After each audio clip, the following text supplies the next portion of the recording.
Hi guys, we are doing kind of a different boredom buster today. We're going to do a mini girls read book club. My name is Miss Caroline. I'm one of the librarians here at the Provo City Library. And for those of you guys who come to Girls Read a lot, you know that I'm really sad that we don't get to meet this month. So we're going to do a mini one. And I invited Joella to come and talk about this month's book with me. Mostly so I'm not just talking alone. So there you go. Yeah, Here we we can are. talk. We can talk about books all day We're long. going to chat. Our book this month was When You Reach Me by Rebecca Steed. It is available on Overdrive with Libby, so you can get it as an audiobook or as an ebook. If you haven't read it yet, I highly recommend it. This is one of my favorite books. It was a Newbery winner from a couple years ago. And we're just going to do a mini book club. We're not going to do a full hour-long book club today. So I have some discussion questions, though, that Joella and I are going to discuss. So Joella, first question. Time travel is a really big thing in this book. True, very true. If you could travel anywhere in time, where would you go? You know, that's kind of hard because there's a lot of places I would like to go, and there's a lot of times, but I also like the healthcare that is now versus the healthcare in the medieval ages and things like that. So one of the things I might say I would time travel to is to go to Disneyland, the opening day of Disneyland, because then I could ride all the rides before everybody else. I think that would be kind of fun to do, That would be actually. I feel like that would be fun. I just watched the new Emma movie, Oh, yes. and so I've been very thinking about how much I like the Regency time period. Mhm. And that's kind of my standard answer, so I'm going to stick with it. Even with the bad healthcare, hopefully we'd get out before I got really, really sick of scarlet fever or something. So I There would you say probably like the Regency time period, like Pride and Prejudice. That would be fun. Yeah. Are there any moments in time you might try to change? You know, I probably would go back in time to the day that I answered the door in my pajamas and someone that I didn't want to have see me in my pajamas saw me in my pajamas, but not like any big moments in my life. Now, if I was going to go back in time, maybe it would be interesting to change things and be like, hey guys, it's not very nice for you to come and fight a war with the United States. Really, Britain, just know that we're going to win and let's save lives. Maybe that would be interesting. But for me personally, I would probably, it's all those embarrassing moments I just don't want to relive. Yeah, I think Yeah. that's probably the same. And like so many that like I could have avoided had I planned better. I also think I might go back and be nicer to my parents and my siblings as a kid. Yeah. If I could just like warn myself like, Yeah. hey, these people are great. Don't be jerks. I probably would not have broken my sister's hairbrush when I was in high school See? if I did that. See, one time I squirted my sister's Zit cream out. Oh. I thought I would get mad at her. I don't know.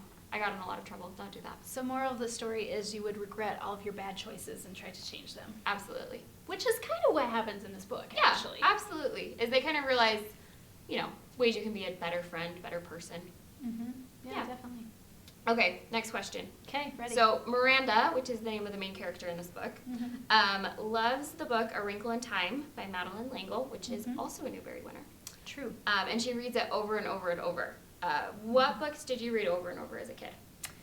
Oh gosh. So when I was really little, I read over and over. There's this version of Grimm's fairy tales that I read over and over again, and it was actually a book that my mom had as a child. She had written her name in it, Mhm.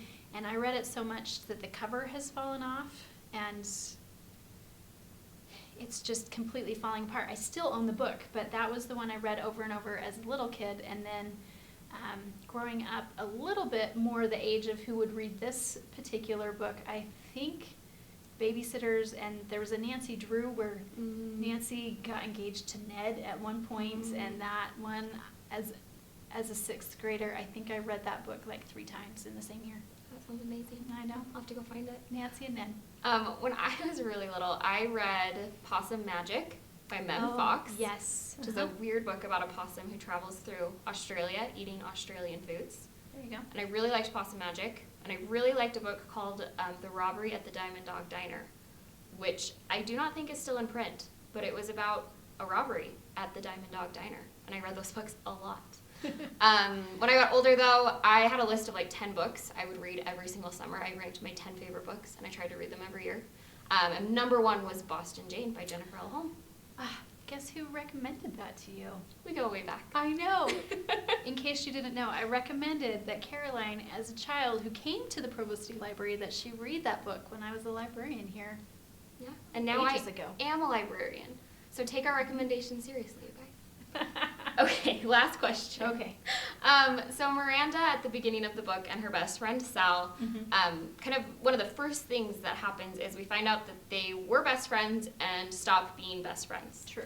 And they kind of become friends with other social groups. Have you ever felt like you outgrew a friend?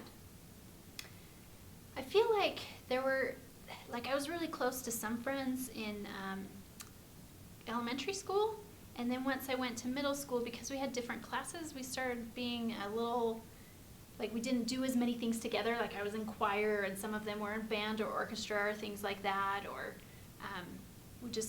some of us some had honors classes, some didn't have honors classes, some were really good at math, some were not as good as math, and we started splitting up as to what we did, and then it got even crazier when we were in high school.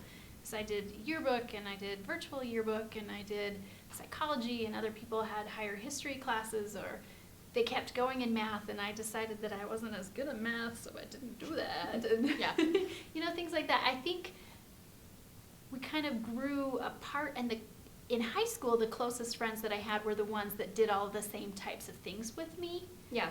But they weren't the same friends that from elementary school. That being said, some of my friends from elementary school I'm still friends with. I just grew to be closer to new people and new friends. Totally. I think probably one of the things, I guess thinking back to things I might change from when I was younger, when I was in elementary school, I feel like there weren't really like cliques in my school, which was great. Like everyone was just kind of friends with everyone. But when I got to middle school, I definitely feel like there were a lot of cliques, and I feel like that became kind of a thing where like if you hang out with these people, you can't also hang out with these other people. And I really wish that I had not kind of bought into that and believed that that was a thing, because you can be friends with whoever you want to be friends with. It's true. And I think the same thing, like, you tend to spend more time with certain people, but just because you don't spend a lot of time with someone doesn't mean you can't be their friend. And so I wish that, like, in middle school I had done a better job of staying friends with some of the people from elementary school and not kind of falling into different groups as much. Yeah, that makes sense. All right, Joel, thank you for discussing When You Reach Me today. I love talking about books. Okay, we're going to switch, and we're going to do a little craft, because it's not Girls Read if we don't do a little craft. So I'm going to jump behind my craft table. Okay, and for our craft today, I decided that I wanted to kind of change my plan a little bit and do a craft that you guys could do with supplies you hopefully have at home. So the two things you really need for this craft are a paper plate and yarn. And it's helpful if you have scissors too. I'll mention that. And I kind of made this little like wall hanging. It kind of looks like a dream catcher, but it's not necessarily a dream catcher. But I tied important things from When You Reach Me onto it. So you've got your book, bag, pocket, shoe, like the crazy man, the laughing man says in the book. But it's a really simple craft, and this is what it looks like when it's finished, but I'll show you guys the first kind of couple of steps. The first thing you want to do is get a parent's help, because you're going to have to cut the middle out of your plate, which can be a little scary. So if you have like an X-Acto knife or a kitchen knife, that would work really great for this. If you don't, you can just use scissors and just cut out the middle. But I would have an adult definitely help you cut out that first part at least. And then you're just going to kind of cut out the middle. It doesn't have to be a perfect circle. If you really want it to be, it can be. But just kind of cut out that middle part, and then you're left with a ring. Okay, I'm going to trim it a little bit. So my paper plate has this kind of fun pattern on it. For this one, I decided it didn't really match my yarn, so I turned it this way. But if you have a paper plate pattern that you like, just keep it whichever way. And then if you have a hole punch, it's easy to do this next step with a hole punch, but just go around and cut some holes in it. That'll help you tie your thread through. If you don't have a hole punch at home, you don't even need to necessarily punch holes. You could just wrap your yarn right around the outside of the plate, and it'll work just as well. So if you don't have a hole punch, that works too. You would want to do holes all the way around. I'm not going to do that for you guys just to save some time.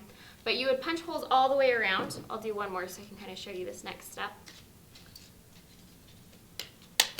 And then pick your yarn, and you can use one color, you can use lots of colors. And you're going to thread your yarn either through your holes or right around the plate itself and kind of create a crisscross pattern in the middle. That's where I decided to hang these things that had to do with the book. So my book bag pocket shoe. But you can do important things in your own life. You could do things to represent a different book. If there's a book you've been reading that you just absolutely love, you could do whatever you want. So the big thing is just get some nice crosses, some nice kind of a crisscross pattern. And here I'll do like this, and then weave through, and just kind of weave until you're content with how it looks. So it'll kind of look like that. And then your last step is you'll want to go and kind of add some fun dangly things, because dangly things are fun. So if you've got some beads at your house, like I had laying around the library, you can add some beads to some yarn. I also just kind of braided a strand of yarn together so it would kind of look chunky and cool. I made some little tassels just by wrapping some yarn in kind of a loop. But you can do whatever you want to make it kind of your own. And that's our craft. Okay guys, thanks for watching today's Boredom Buster. Don't forget that we have Cabin Fever story time tomorrow at 11 a.m. Thanks.